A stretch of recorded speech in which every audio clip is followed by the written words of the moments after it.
Hey internet fans, Ken Marlobricks here.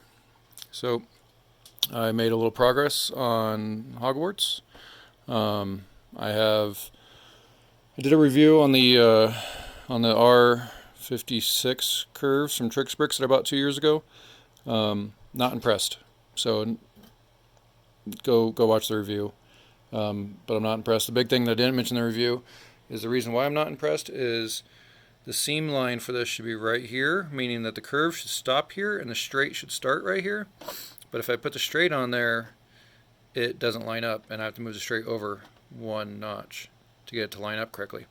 And that means that this curve is going to move over two notches because it's the same thing. So I have to end up, like basically both the two curves end up insetting one notch on each side, and so I have to do this convoluted thing to make it work. So that's all going to go away. I started ballasting them just to see what they'd look like, um, see if maybe that would help. But I figured out that the reason I was stretching my rails was because it was one notch off. So, and the reason for that is they took the R56 curve, measured it out, divided it into eighths, and then made the rails exactly that length, 1/8 of a curve. And so when you do the whole curve, they need a straight coupler to make it match, and it doesn't work out. So anyway, I'm going to get rid of that, and that's going to be. I bought some new ones. I'm trying a new brand, Brick Tracks.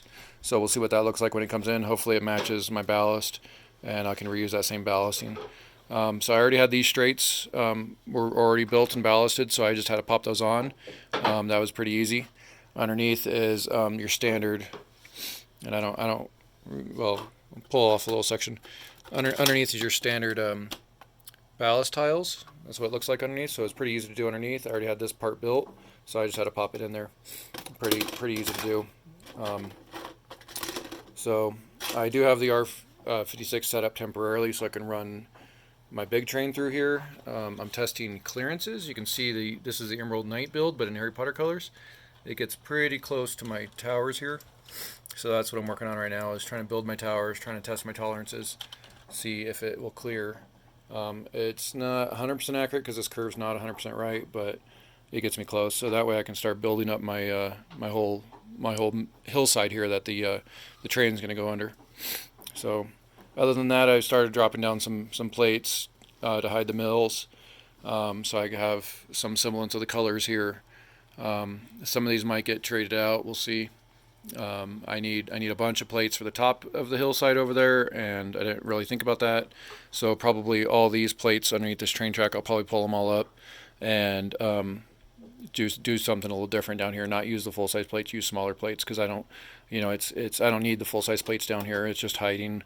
It's not getting a whole lot of use, and I've done that before, so I'll probably switch back to that. So in that way, I can use all these gray plates for the top of my hillside. So that's my progress. Not a whole lot going on. It's only been 2 days.